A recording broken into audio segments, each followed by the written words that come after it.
Kathy Prazak. I am here with Sheila Henderson at TLA in San Antonio, Texas. She has agreed to be interviewed. This interview is part of the Capturing Our Stories oral history program of retiring librarians. It is one of Lorene Roy's American Library Association presidential initiatives. This recording will be the property of the ALA and may be published and used for scholarly research. Today is April 15th, 2010. So, hi, Sheila. Can you please just give us your last library position, where it was, and a brief history of your career? I'm currently at Pasadena Public Library, and that's in Pasadena, Texas. It's a system of a central library and a branch, and I've been there since 2000. My career spans 30 plus years. I've been in public libraries for about 15 years now, and in medical libraries for about 25 years. Okay, so what first led you to decide to work at a library, and then I guess what led you to switch types? It was quite by accident. When I left college to attend nursing school, I went to work that summer at MD Henderson Hospital in the medical library. And I found it to be so fascinating that I did not go to nursing school. And so I stayed there for 8 years. And then what led you to switch to public, I guess? Oh, well, let me just say, okay, we need to stop somewhere. Okay. As I was awaiting nursing school to start in the summer, I got a job at MD Henderson Hospital in the medical library, and it was such fascinating work, I stayed. And because I had not completed a bachelor's degree, I enrolled in the University of Houston and got a degree in sociology, because I had started a degree in sociology when I was in undergraduate school. And from that point on, I continued to work at MD Henderson, became their interlibrary loan and reference librarian, and knew that I wanted to get the official master's in library and information science. So at some point, I was able to move to Austin. I worked for the Texas Medical Association and went to school full-time at the University of Texas at Austin. And from that point, I married and relocated back to Houston, where I had my first official professional job at UTMB Galveston.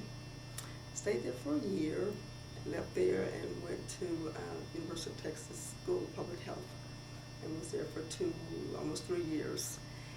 Relocated to Dallas at St. Paul Medical Center, and I was there. I had a very fascinating career moving around. Was there as their medical librarian for a year, remarried, and moved back to Houston.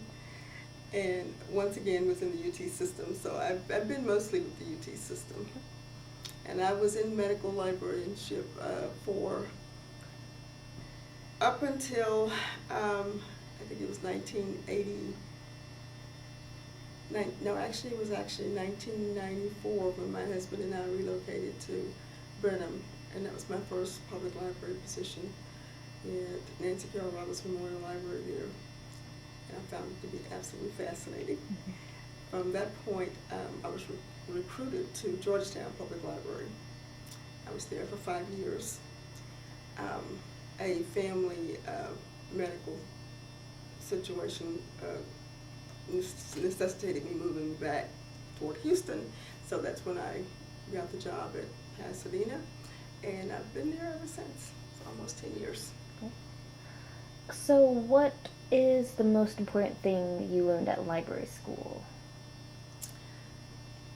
I think the most important thing I learned at library school was that if you're not service-oriented, you're probably in the wrong profession. And I took that to heart, and I've applied that everywhere I've been.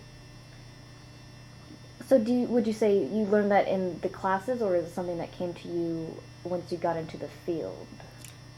I learned it in the field because I was in the field before I went to library school, But in many of the classes that I had, it was a point of emphasis, and I certainly appreciated that and recognized it as something that would be key to my success.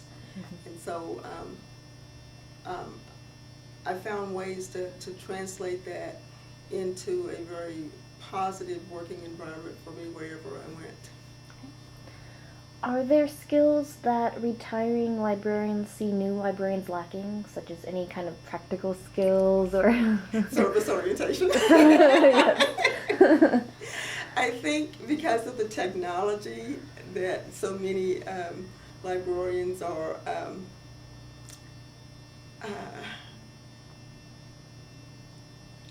probably not expecting so much hands-on as it relates to working with the customer as they are working with the technology. And that in itself can create some problems because it doesn't matter the environment, the customer is always going to be a human being. and so those skills, those negotiating skills are very important. You know, it doesn't matter whether I'm right. The customer is always right until I can convince the customer that my way is a better way. And if that does not happen, it's still up to me to make sure that there's a good, a fair exchange, and that the customer feels like I've been fair with them. What do you wish you would have known before you began your first job? I would have loved to have known the challenges I would face as it relates to bureaucracy and some of the short-sightedness of administrators, and the challenge we would have in securing funding that's necessary to provide the services that we know our communities need. How do you think funding compares now, maybe over your career? Is it getting worse? Have there been worse times for funding? Actually, to me, it's getting worse. I've always been in environments where if I could justify what I needed, I got it. And it used to be a running joke in some environments, like she gets whatever she wants. and it wasn't because of that, it was because I would justify it. And I think if the administrator is being fair and open-minded and see that there is a need and that you're going to actually implement whatever it is that you've requested into something that's positive for the environment, the organization as a whole, then they generally will agree to support that. Now it seems that not only do we not get funding from our local entities, we have difficulty getting funding from the foundations and private individuals. So that's become a real challenge for us in my community. Yeah, a lot of people are cutting back now. I don't know if it's going to get any better pretty soon, so I guess we'll see. Yes, I don't think it will. I have a question. Have you noticed any differences in the way of funding between your medical library experience and your public library experience? What was that like? Okay, I was a medical librarian back in the 70s and the 80s and early 90s, and it used to be a rivalry between the medical librarians and the public librarians and some of the school librarians, because we were the haves and they were the have-nots. Technology, computer technology, I was using a computer back in 1972, 73. It was a terminal, but it was linked to the National Library of Medicine. And so I could do online searches at that time. And public libraries did not get that technology until I believe it was I know some didn't get it until the early 90s. So it was quite a disparity. What were your favorite aspects of your work as a librarian? I love working with my staff. because I believe that I'm not doing my job if I can't grow leaders. And so I love implementing staff development programs and sending my staff that need special training to wherever it is they need to go if I can't provide it. So that's one of my, as they call, my strong suits. I love to provide training and development, not just the training piece where you learn how to do something, but the development piece where the whole being is a part of the success of the organization. And then, of course, I love working with our customers and hearing them express their gratitude over the services and programs that we offer. That in itself is very rewarding, and it keeps you motivated. You want to do more and more for them. Do you have any specific examples of enriching experiences or patrons like you described? Well, in medical academia, the students that I helped with their dissertations and all of that, you know, they would give you the acknowledgments and they just thought you walked on water. So that was absolutely, you know, that was rewarding in itself. But the most rewarding experience I had was early on in public libraries when I was actually physically on the floor and working with the customers. Is it okay if I name where I was? Sure. Okay. In Brenham at the public library, it's located in an at-risk neighborhood. And so we had some patrons that were very challenging. I had one young man who lived to come to the library and create problems for the staff. That was the highlight of his day. So. I went to Blinn College, so I'm in the area. Okay. There was not much to do, so maybe it was a source of entertainment. That's exactly right. I think it was. And of course, he had his followers.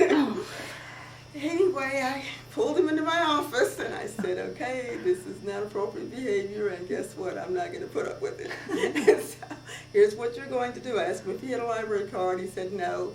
At that time, we required that the parent, guardian, somebody sign for the library card. And he said he lived with his grandmother and he felt sure she would not come sign for it. I said, okay, here's what I'm going to do for you. I'm going to give you a book, and I want you to read it. And when you finish reading the book, I want you to return it to me and we'll talk about it. And so it was a sports book. He was excited. He took the book, we read the book overnight, brought it back to me, we sat and we discussed what he read. And I said, now I'm going to give you a library card and I'm going to allow you to check out 2 books. And if you return those on time, then I won't be monitoring you anymore. You'll be good to go. And so he said, okay. And I monitored him and he got those books back on time, and then he continued to check out books and continued to get them back in on time. And guess what? That little gang that was following him was not coming in the library anymore. So that was so, I was so elated. I was like, oh, look at the power I have. But, you know, it does give you a sense of community when you can get involved in that aspect. The other exciting thing that happened in Brenham, you have to recognize my first public library experience, so it's all new to me. I decided that we were going to have a sleepover. It's fun. Yes. With staff or with the community? With the community. Oh. And we had a certain age group of kids that we would keep overnight. We had programming planned, scavenger hunt, we had Tookie the parrot, and storytelling and those kinds of activities that were going to be going on. I said that we could hold 200 in the building. That was too many, but little did I know. So, they had to register. Well, it didn't take off the way I thought it would. A lot of people were resistant to it. The board members thought that I had just lost my mind and that I was going to ruin everything in the library. The kids were going to come in there and they were going to destroy everything. One board member went to the mayor on me and told them that librarian is out of control. Anyway, he supported me and said, let's just see what happens. So I did get some people to volunteer to help me with the sleepover. Now, this is a case where there's a division of the haves and the have-nots. A lot of the have-nots registered. The haves didn't until the last minute when we started getting press on it, and it seemed like a really wonderful program. Well, of course, everybody's kids wanted to come because they heard, somebody at school say that they were going to be there. Started getting these phone calls from these parents that wanted to sign their kids up. It was too late. The day of, I ran home to get my own son. The mailman called me because his son did not get a chance to sign up, and he was crying and he wanted to be there. And I said, I am so sorry. We had one mother drop her child off without registering the child, and I had to call the police to come get him and take him home. Oh no. So it was such an interesting event. But we had a great time. And it's still talked about. They tell me that people are still asking, when are you going to have another one? Now, when I was there and they asked me, when are you going to have another one, I said never. Someone else can be in charge. That's exactly right. Now, what I did learn was that a lot of these kids had never been on a sleepover. And so many of them, brought a total change of clothes. They brought all kinds of things that you thought you would never bring to a sleepover at a library. We found such interesting things that the following morning, after the kids had left, the kids left their eyeglasses, they left their underwear, they left all kinds of things. But the press on it was just magnificent. The newspaper, the cable company, and we got press that was so important to our library. And the support after that was just magnificent. People started donating, and they really showed that they appreciated what we were trying to do in the community. I had been accused of trying to transform the library into an academic library because I had improved the reading materials. Let's just say that. And so that attracted the attention of some of the academic community. And it also attracted some of the wealthier people in the community. And they actually started donating, and the money was just coming in. In fact, I got the genealogy room enclosed from a $10,000 donation from one of the community members. The children's area was enclosed from a $25,000 donation from the community. And there was one gentleman that every December he would come in and bring a $3,000 check as long as I bought Western books for him to read. And it was just really amazing. I just don't think I'd ever had that much fun. Wow. Did you ever work with the Blinn College Library? No, I did not. I knew those people over there, but we didn't partner or anything. Okay. Were there any difficulties that you've faced, either with patrons or at the library? You've mentioned bureaucracy, administration, but anything in particular? Well, for one thing, okay, the library itself was governed by the Fortnightly Women's Group. Have you ever heard of them? No. Okay, it's a women's club. It started back in the 1800s or something, a long time ago. And they started out as just a literacy group, and they would meet at different homes and do book reviews, and then they expanded to doing programs, but the library was their project.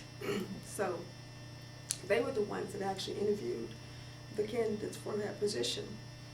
Well, gosh, they didn't know I was African American until I walked in the door. And so that was pretty, that was significant to many of them. But they hired me anyway.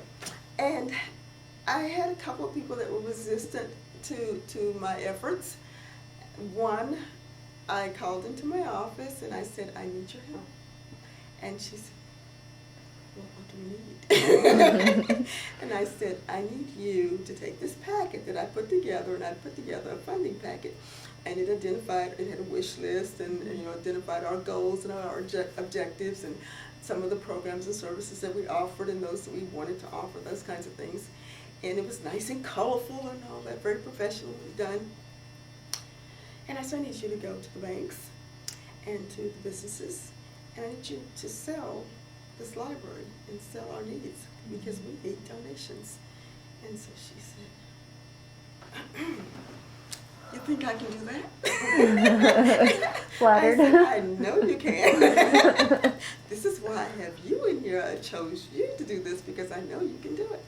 And so she said, well, tell me a little bit more. And I did. And so she said, well, I'll try. I'll try. So she went out to the bank, one of the banks, and she came back and she said, look what I got. She handed me her her donation, her check.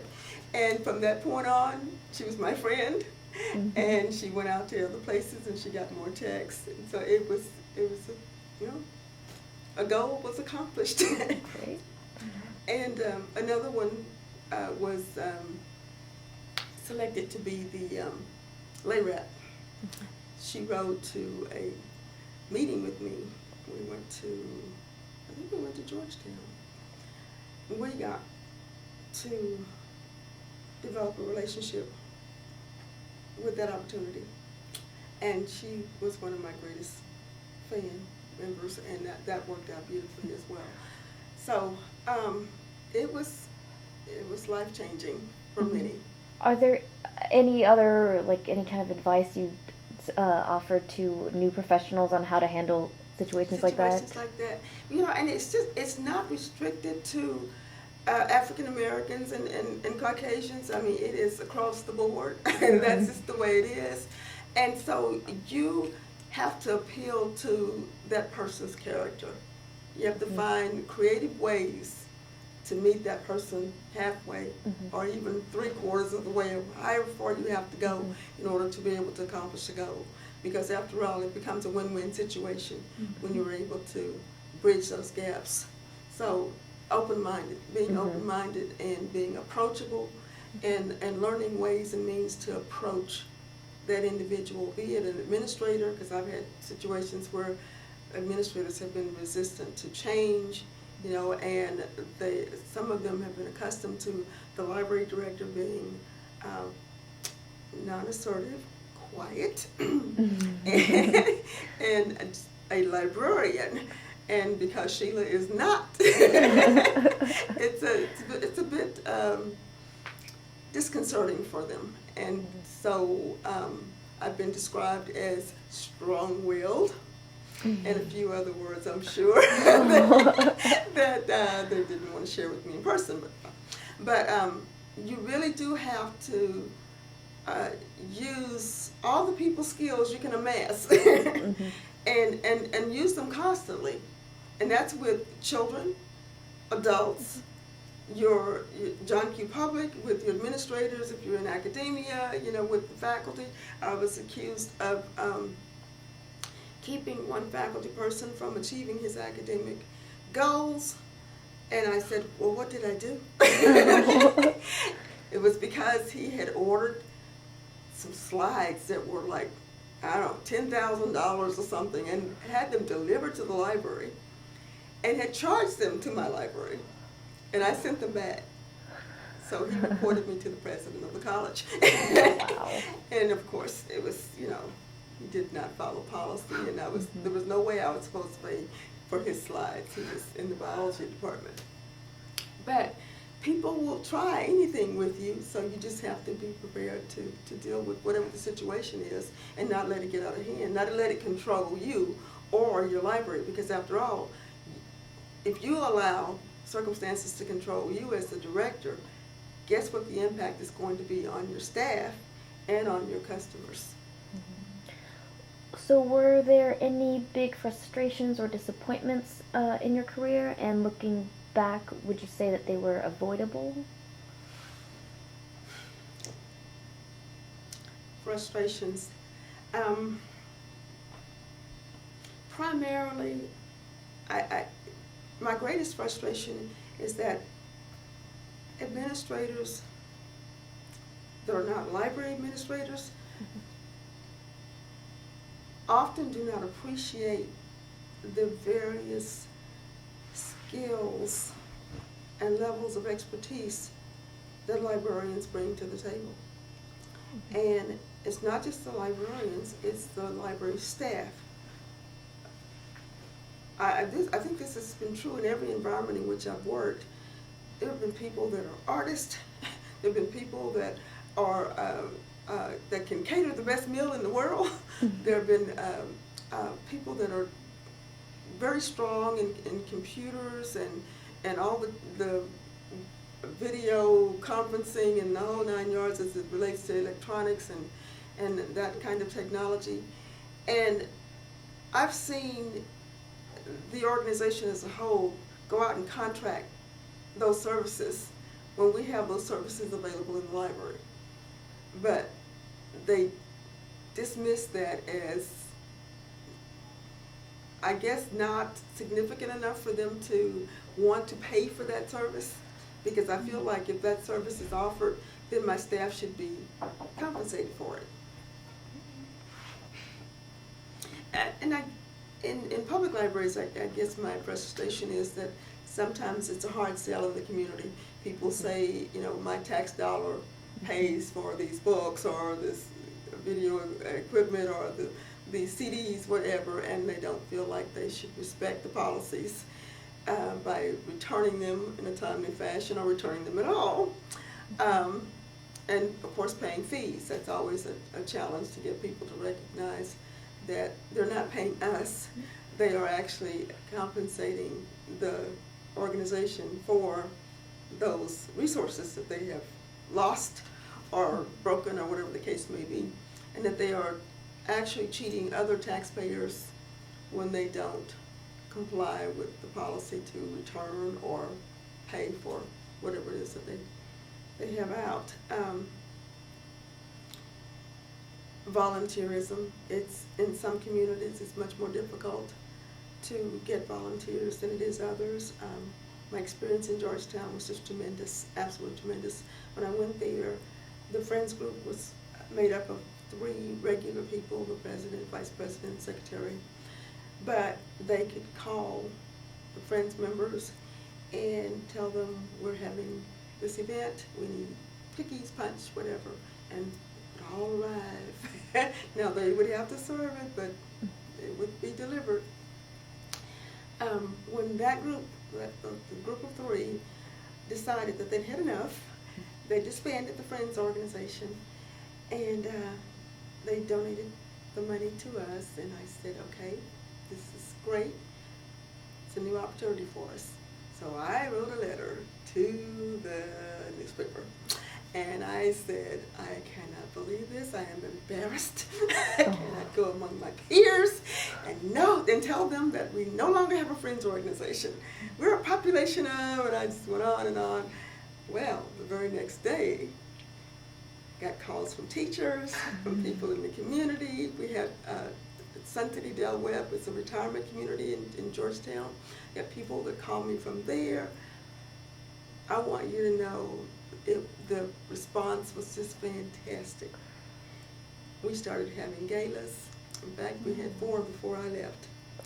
And they managed our book sales. They had their own coordinator for the volunteer program. So all we had to do was to train that particular person, and then she would train the rest of the volunteers. They had their own schedule, so we didn't have to worry about who was going to show up or anything like that. And I have to say, I've been gone 10 years, and they are still strong. They're even stronger. They have their own website, and they were very key in the new building, that's the new library that was built. So that's a success story, and I love it. Great. You mentioned taxpayers earlier. Did you ever have any experiences with banned books or any censorship issues where you had anybody complain about the books that you held in the libraries? Witchcraft was a hot topic in Harry Potter, maybe?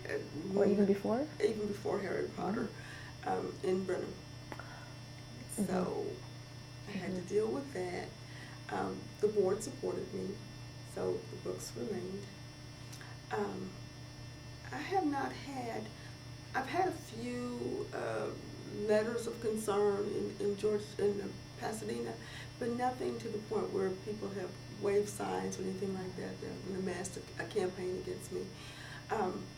I was asked to represent ALA in the Montgomery County censorship issue when the I forget the name of the organization now. I think I have it on my resume. But anyway, they wanted several children's books removed from the library, and that was a major campaign on their part.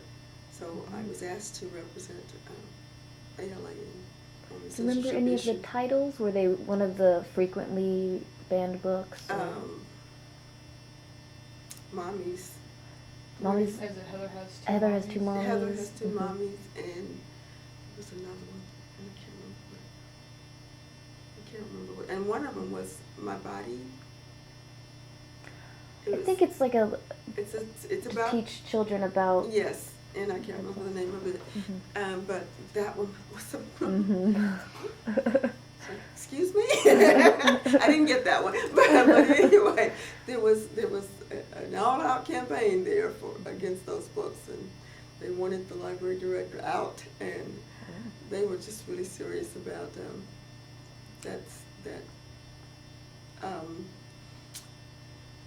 I don't know what they called it. They were just determined that they should remain a conservative community, and none of that liberalism should be infused in there at any cost. Did you ever use the ALA Bill of Rights or the intellectual I used it freedom? then. I used it then, and I also used it in Brenham, and I believe I used it one time in Georgetown. So yes. So going back to an earlier question as well, so what different hats did you wear as a librarian that you never imagined you would have to? You mentioned catering from some people, art, but... Oh, I guess, actually I've done it all, because I was a medical librarian in some small libraries. I've done the audio visuals, I did the cataloging. In fact, I did retrospective cataloging at the Texas Medical Association. And I cataloged so many books until one night I dreamed I was cataloging books, and every time I would catalog one, it would fall off the desk. And I would pick it up and I'd put it on the desk, and I'd catalog another one, and those would fall off the desk. That's how much cataloging I did. Having nightmares. I was having nightmares. So that was, I did not sign up to be a cataloger. It just ended up, happening that way. And it was interesting. I enjoyed it, but I will never forget it as long as I live. Working at UT School of Nursing was interesting, working with the students there. There was a lot of hand-holding that I didn't know I would have to do, but I too enjoyed that.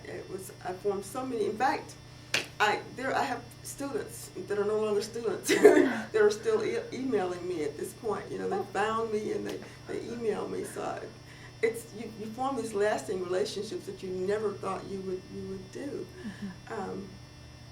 Other things that in the public library, I've cleaned up when children have accidents. I've done that. And I've worked the circulation desk many times, not even knowing what I was doing, but I would go up there, and if I saw a need, and I would jump in and do it. When I went to Pasadena, they obviously had been through some very austere times, and they had been practicing being very conservative, and they, for the keyboard, they had, when the keys had rubbed off, the letters had rubbed off, they had actually taped the keys on there, the letters on there, and I said, oh no. I will not do this. And so I went on another one of my campaigns to get more money for the library, and that's one of the things that I never thought I would have to do, is to campaign so much for the basics. And that's one of the things that I will not compromise on. We at least should have the basics to be able to operate at least the, I would love to work at the comprehensive level, but the basic level, the essential Mm-hmm. level. Mm-hmm. And so that's part of my job, getting out there advocating for the staff and what they need in order to be able to do a good job. Yeah, you seem like you are very good at that. So do you have any tips on, like, do you appeal to the community? How do you appeal to people to get them to Okay, donate? I like to know what the rules are. I like to know what the policies are. And that's not just the library, that's the administrators, that's whatever organization, whatever that culture is. I need to know before I jump off there and do anything. So be familiar with whatever the organizational culture is and work within that culture to try to make whatever change you need to change. You don't want to go in like a storm. You have to earn the right to go in like a storm. And that's sometimes, it's often forgotten. You know, people see other people doing things. You know, it's like a child will see you do something and then they try to do it and they end up getting hurt or something. Well, it's the same thing in this profession. You may not be able to interact with your administrators the way I interact with mine, because my personality is different and they have gotten to know me, I've gotten to know them, and I know what buttons I can push. I also know when to back off. And I tell my staff that a lot because they sometimes expect me to fight battles that I don't feel are worthy to fight. You know, you've got to pick and choose your battles. And so I may not meet their expectations on some things, but the ones that count, you can bet your life I'm out there fighting them. And they may not see, and there are a lot of things that they don't know about. But I will fight as hard as I can for the right of staff to do their jobs and to do their jobs well, to have the tools and equipment that they need, to get the training and development that they need, and to be in a comfortable environment in which to do it. So my best advice is to get to know your environment, get to know your players, know them well. I live by the 7 habits of a highly effective people, and principles of the tenets of principle-centered leadership, Stephen Covey. Because if I don't stick to my principles, then there's not going to be a positive outcome. So my staff knows that, so they respect me because I respect them. I respect my administrators, but I will challenge them when they need to be challenged. So, have you had any involvement with professional associations? What have you done? TLA mostly, MLA, the Medical Library Association. I tell everybody, when I transitioned into public libraries 15 years ago, they all assumed I was new and they wanted me to do this and that and involve me in all these wonderful things. Well, I've been doing those things for 20 plus years, and so it was not new to me. So yes, I've been involved with the Medical Library Association, and our South Central Regional Group is what I was, the name of it at that time. It's probably changed, everything changes. And during that time I was in the Medical Library Association, I was involved also in the ALA, but PLA and TLA mostly. Did any of those influence your career in any specific way, or good or bad? Well, the Medical Library Association did tremendously, because medical librarianship is my passion. It still is. In fact, I serve on the Texas Cancer Advisory Board. And I love to keep, whenever there's a medical question in the library, I love to be the one to answer that. And I just, that's my passion. So this is a little different topic. We're moving into a different one, but if you got any of this, how did you respond to the federal government's attempt to limit civil liberties, such as requesting patron information through the Patriot Act and national security letters. Well, publicly I supported it. No. Okay. Okay, good. I don't know how would respond to that. Yeah. No. I was outraged, and I was very vocal about it with my advisory board and my friends board. But you can once again, there's some battles you just can't fight. So we follow the ALA guidelines, and after that, when the Gestapo shows up, we do what we have to do. But I always ask for a subpoena. They're going to subpoena me for whatever, or they're going to have to give me a warrant or something like that. So, were there any? I don't know if that's something you'd talk about. But were there any reasons they would request these, or I don't know? Well, we've only had one situation, and it was couched in this person has done. I won't go into specifics, but this person had done something that they considered may have been a terroristic act, and so they wanted to be able to look at the materials that he had checked out. And I told them, bring me a warrant, bring me something, and they didn't, and so I didn't pursue it, and they didn't pursue it, so I was happy. But did any of the libraries take different tactics? Like, would some, like, maybe not keep records as long so that there wasn't anything to turn over, or were there different ways of handling it? Since that, we have been purging our records on a regular basis, more so than what we were doing in the past, of course, and mostly that was because of time and staffing. But yes, we regularly purge now. And of course, everybody, we no longer keep the little cards in the bag.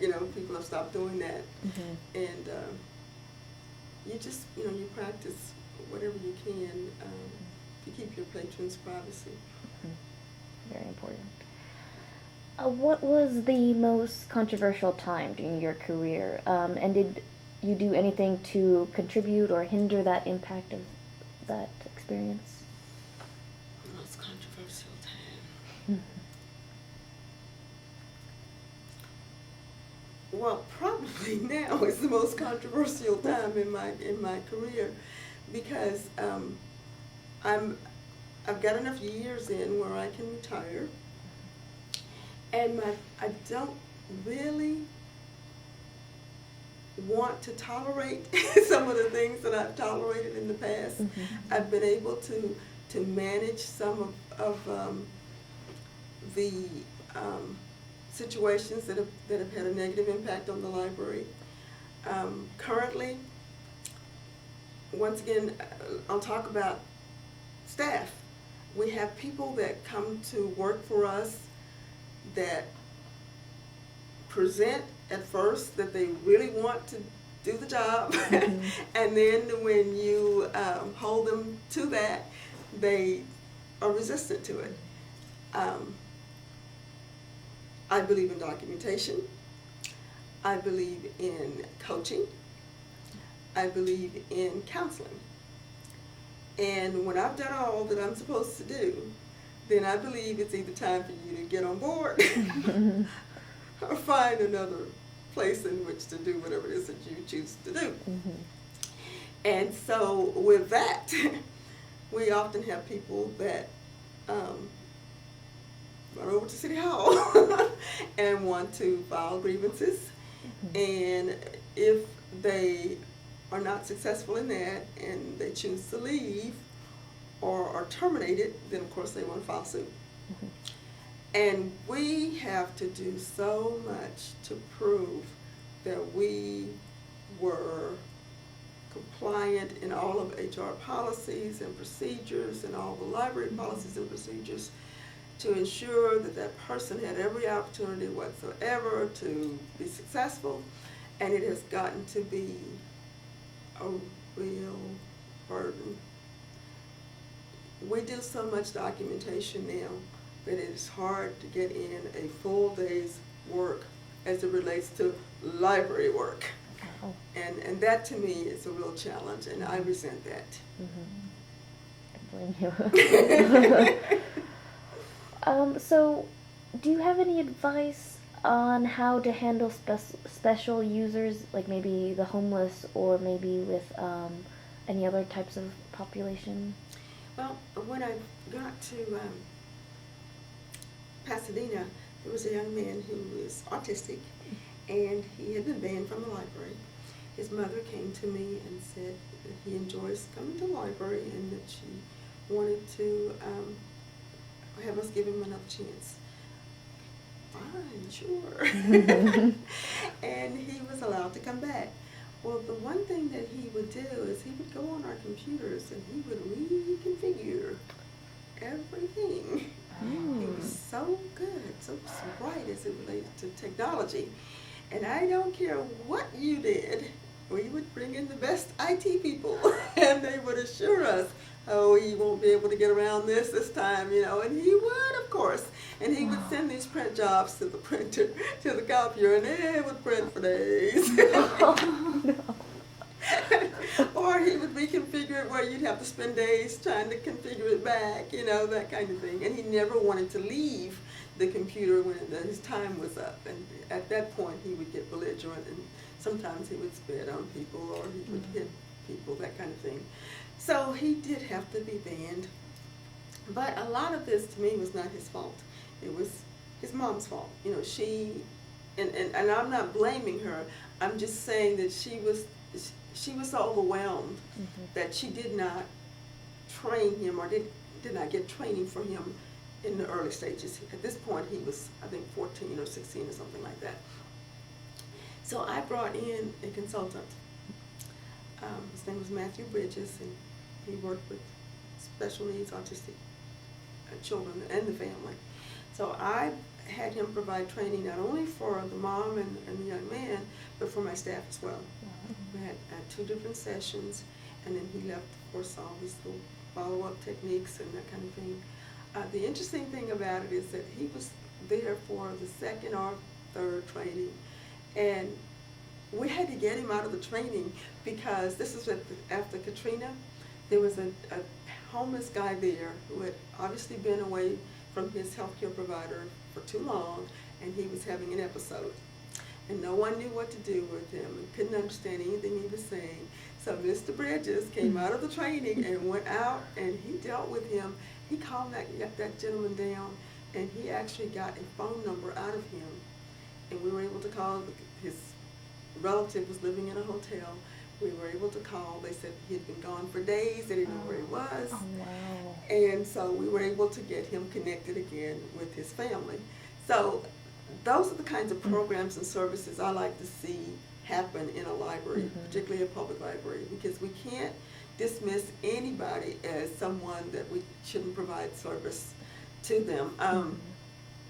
We have several homeless people that come into the library and they want to use the restroom to clean up and that kind of thing. Well, we have connected them to services that provide that, to agencies that provide that service. And so we will call the police or we'll call that service, whatever we can do to get them connected so they can go clean up. And if they want to come back to the library after that, that's fine.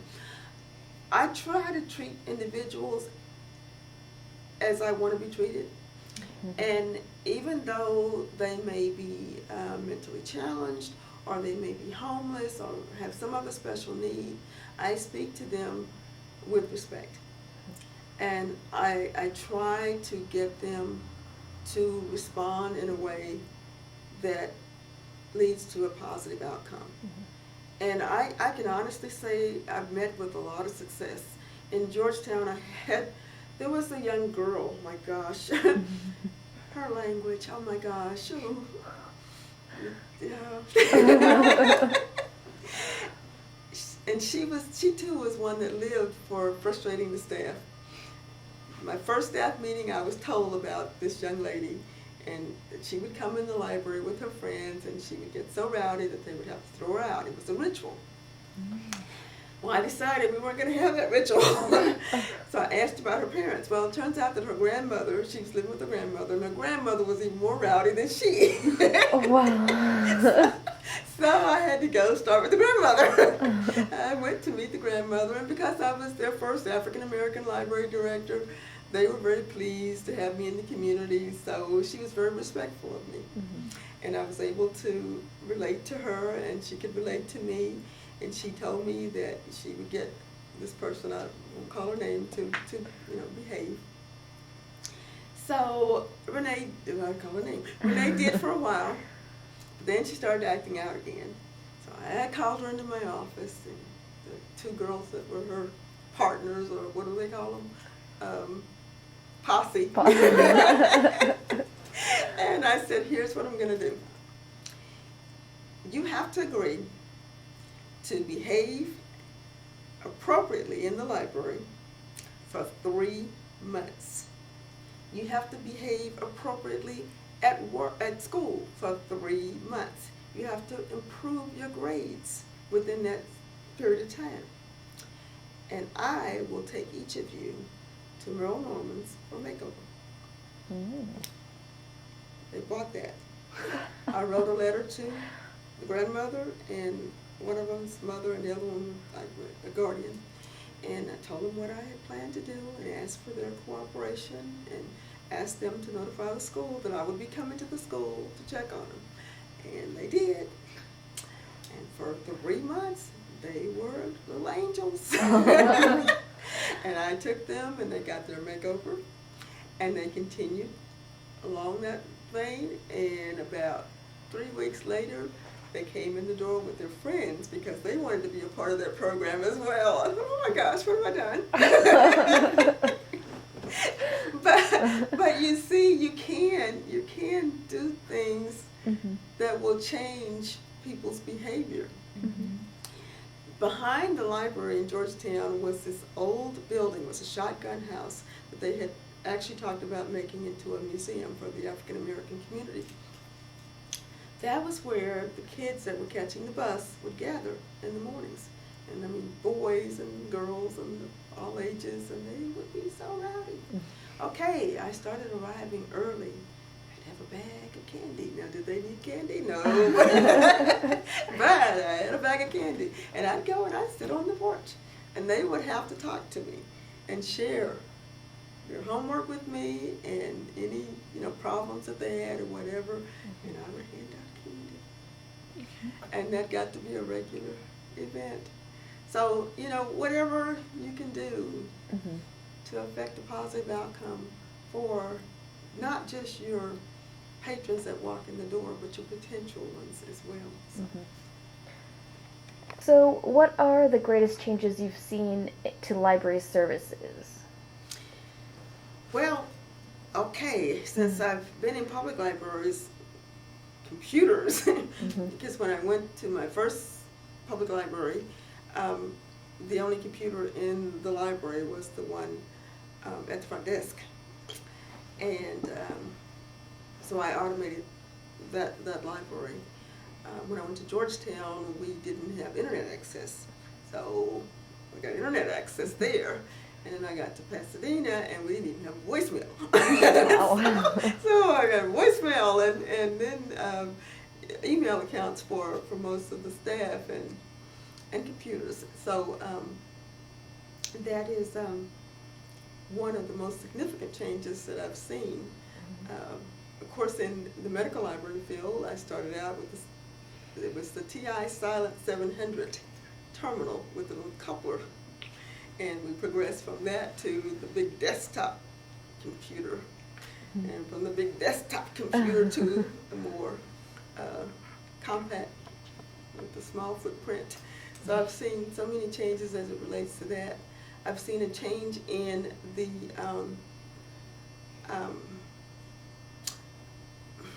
the skills of librarians.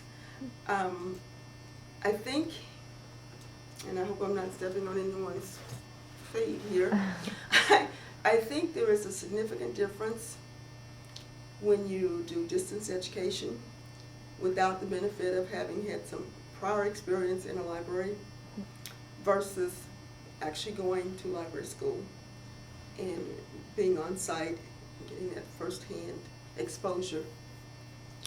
I think the expectations of the distance learners are different, are not as developed as the expectations of the one that attends library school.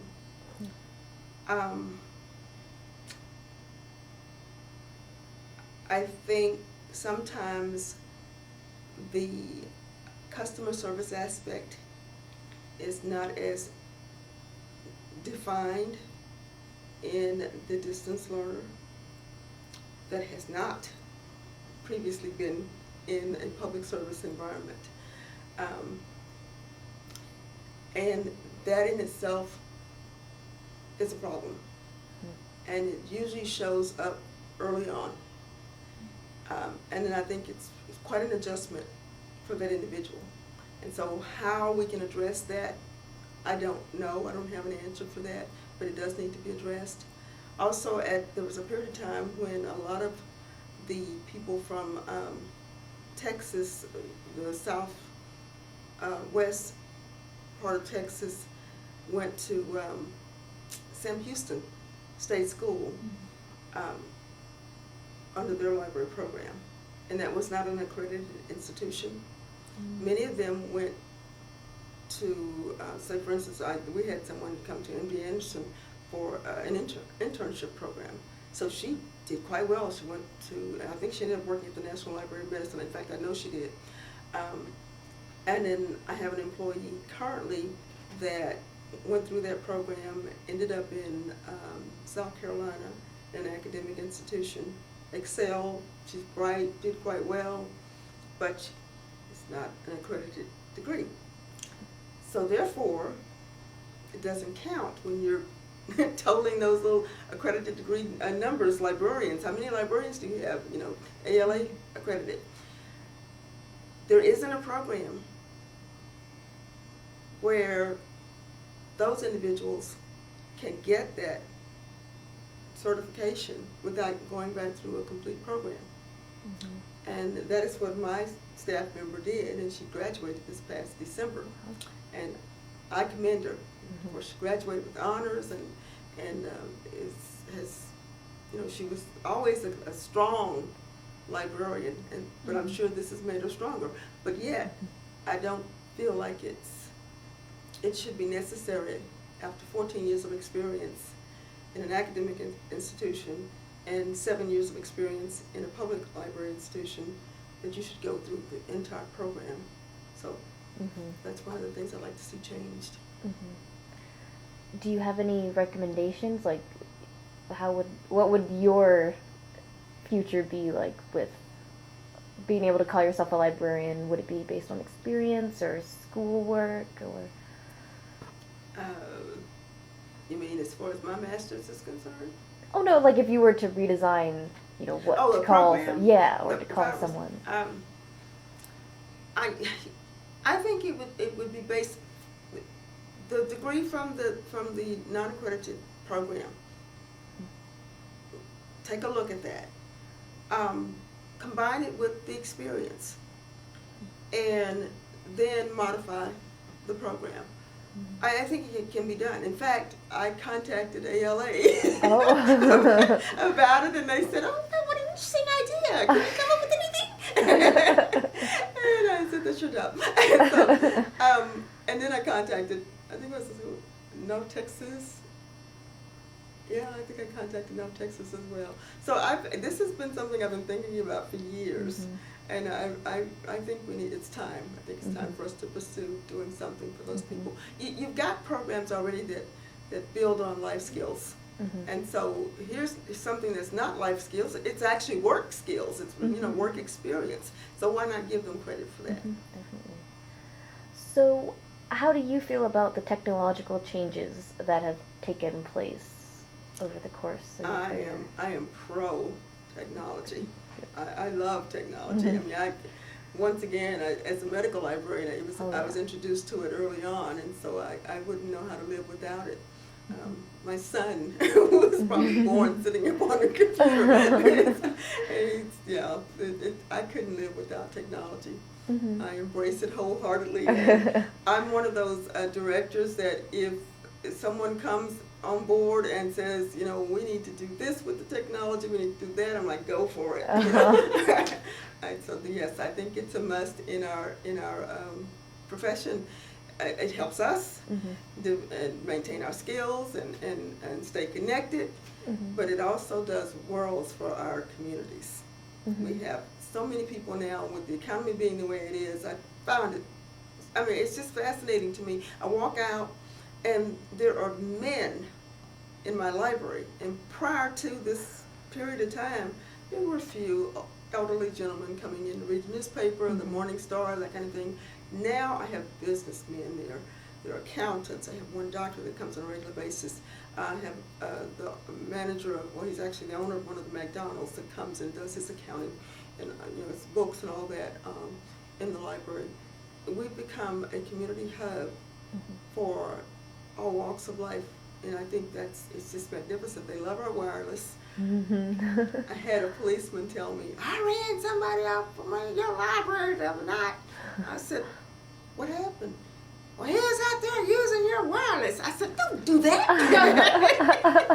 I said, you're supposed to put that down. I said, so I can count it on my statistics. He looked at me. But we want people to use our services. And if having wireless that is accessible outside the door is going to help somebody, I'm all for it. So.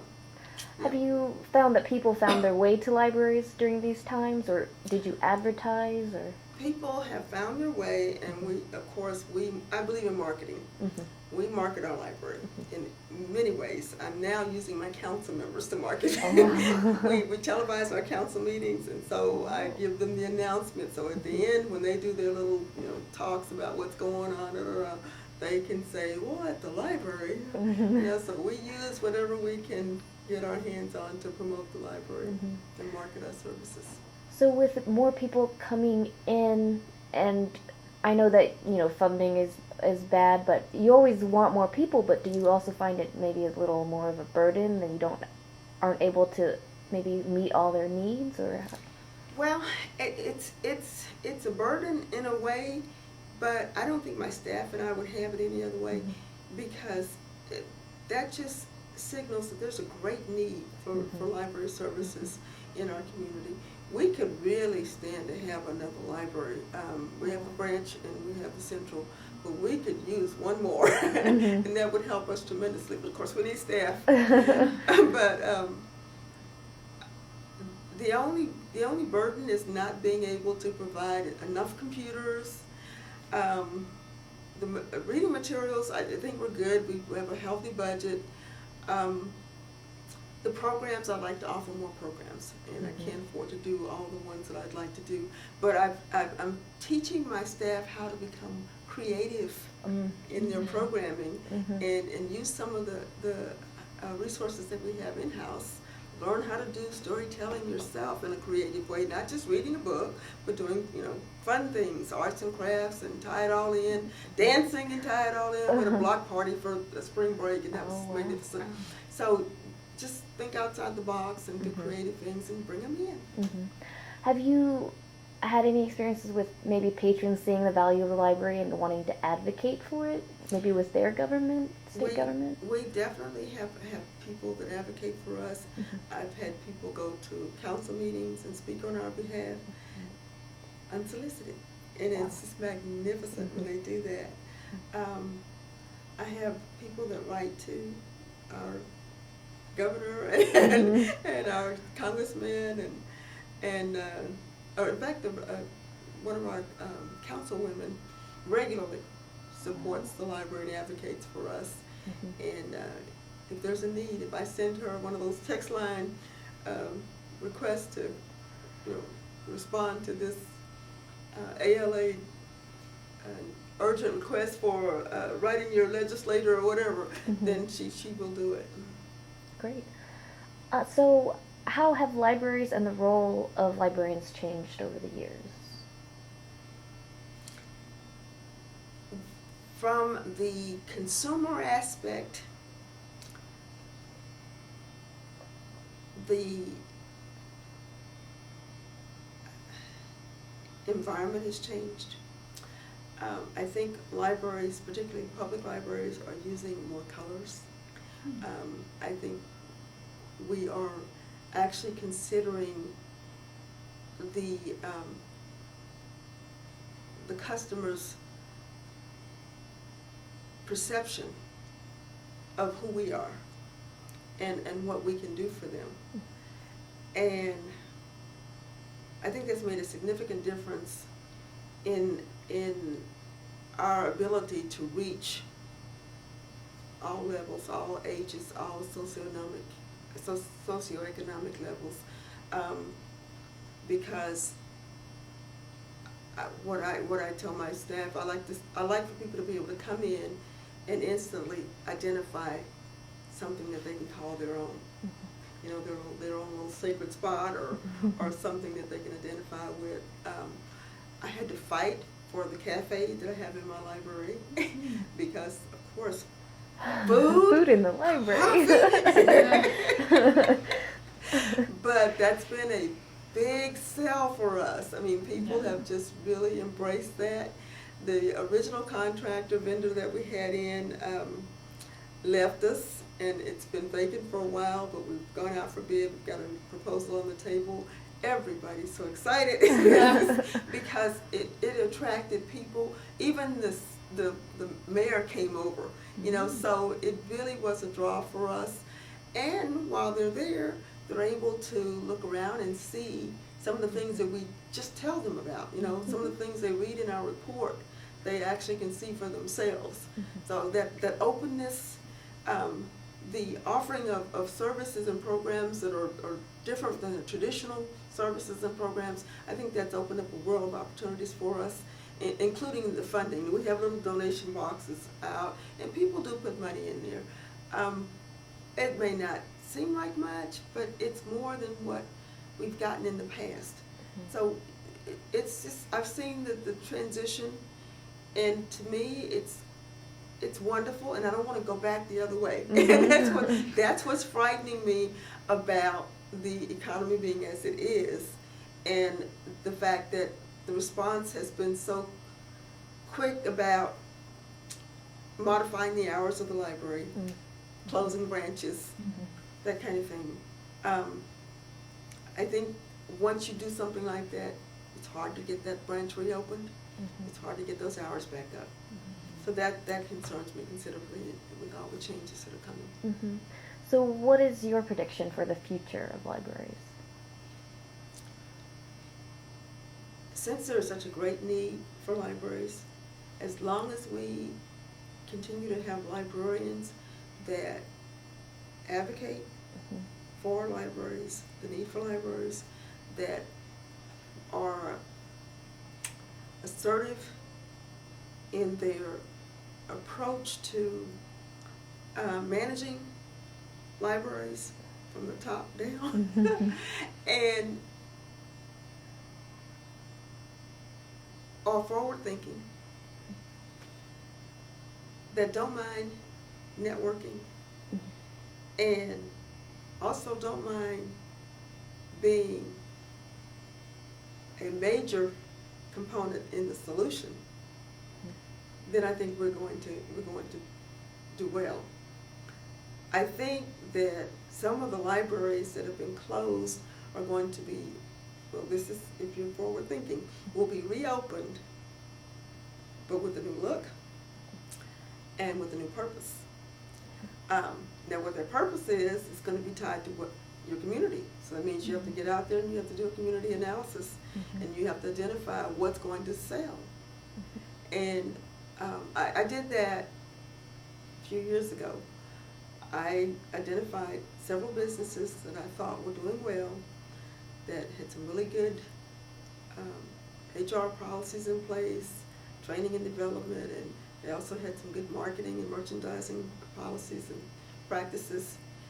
And I sent my managers out It was a retreat. They had no idea where they were going or what was going to happen. And I sent them out to interview these different managers and executive directors and just various people, Walmart and Dillard's and Kroger's, Office Depot, several banks. And it was so interesting because not only did my staff learn a lot, but so did the individuals that they interviewed. Mm-hmm. And we actually got some new customers out of that. Wow. So you really have to get out into the community to find out what the community needs.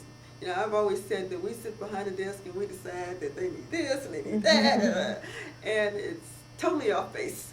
So find out what the community needs or that particular neighborhood and open that branch or whatever that's going to attract and retain those people.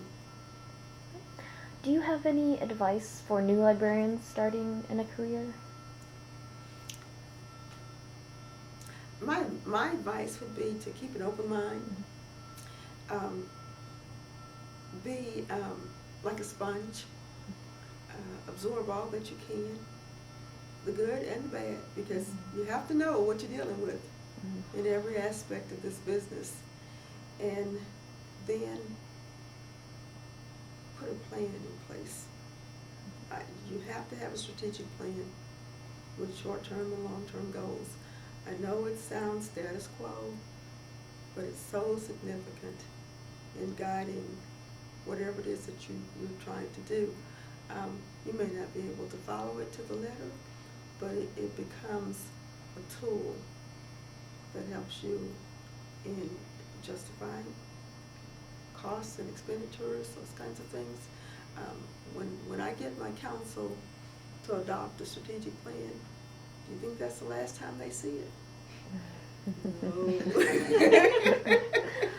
Stick to it. That's exactly right. Every time I put my budget together, I said per strategic plan, goal, you know, adopted, the whole 9 yards. You never let them forget that they agreed that this was something that needed to happen.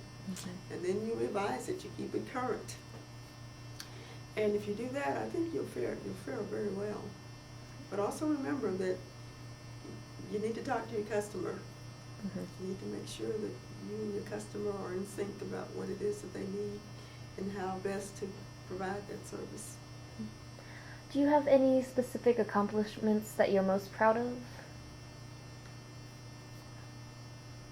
Well,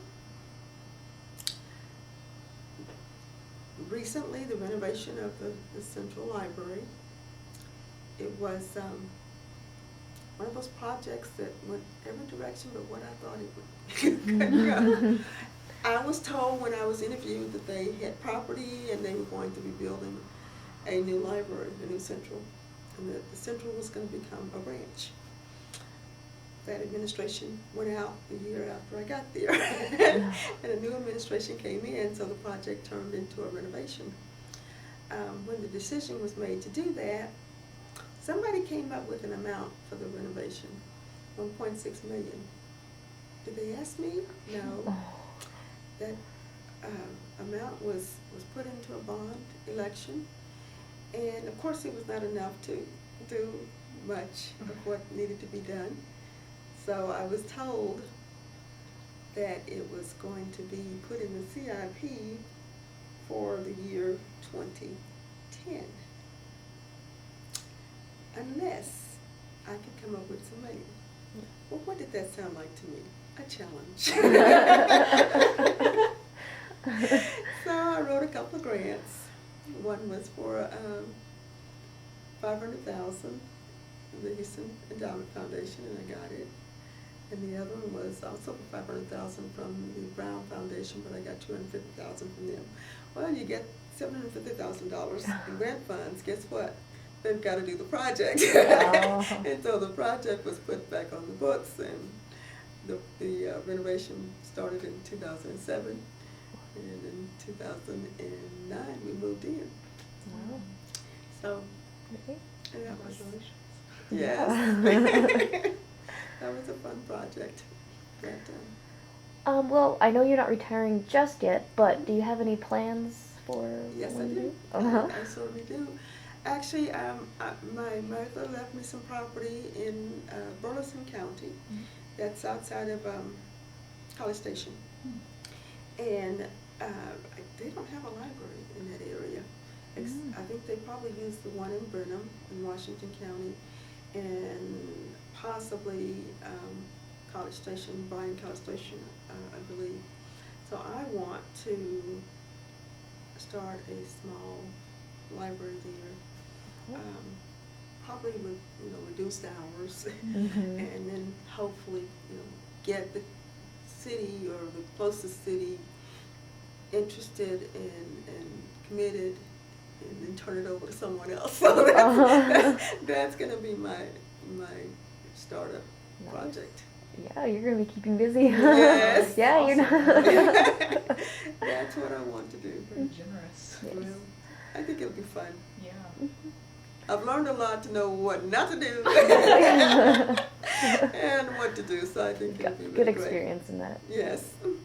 Do you have any final thoughts or words of advice or anything you'd like to wrap up with? Well, this has always been